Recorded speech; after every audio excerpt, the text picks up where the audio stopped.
শান্তিপূর্ণভাবে বসবাস করে আসছে। আমরা অধিকার নিয়ে থাকতে চাই। এখানে আমাদের সমন্বয়ক আয়োজক আমার প্রিয় ছাত্র তাহমিদ আলম আল মুদাসসির তিনি বলছেন যে আমরা বাংলাদেশী হিসেবে রাষ্ট্রের কাছে অধিকার চাই। আমাদের একটি কনস্টিটিউশন আছে, সেই কনস্টিটিউশনে আমার ধর্মীয় অধিকার দেওয়া আছে। আমার সেই ধর্মীয় অধিকার আমরা প্রত্যেকের জায়গা থেকে সুন্দরভাবে পালন করব, কেউ বাধা দিতে পারবে না।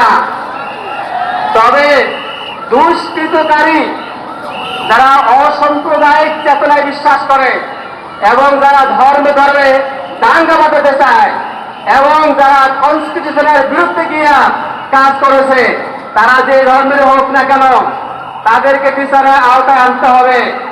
সে যদি হিন্দু ধর্মের হয়, সে যদি মুসলমান ধর্মের হয়, সে যদি খ্রিস্টান ধর্মের হয়, সে যদি আদিবাসী হয়, সে যদি অপরাধ করে থাকে, তাহলে অবশ্যই তাকে শাস্তির আওতায় আনতে হবে।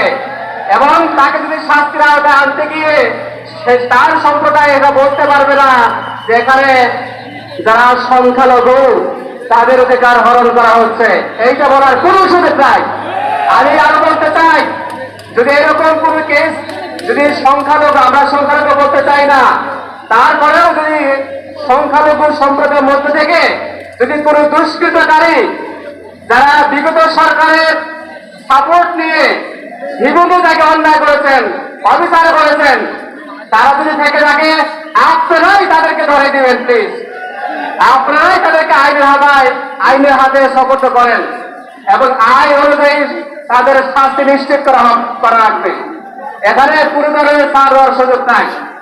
আমরা নিরপরাধ কোন ব্যক্তি সে কষ্ট পাক এবং তার ক্ষতি হোক, এটা আমরা কামনা করে না, চাই না।